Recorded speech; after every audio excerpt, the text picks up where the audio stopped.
I remember this quote from a church history scholar that said, the emphasis becomes the theology.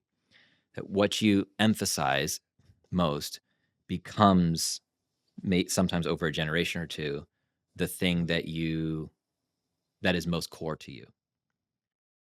And that's one of these other um, problems with not doing theological triage, Mm. is that you are at risk of turning whatever you have, your distinctives, the distinctives of your group are the things that are most visible to you because they're the things that differentiate you from some other group.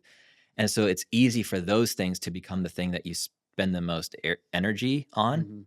But then it's not hard for those things for subsequent generations, or maybe even for yourself, to start thinking that those are the core tenets of your faith, Yeah. right?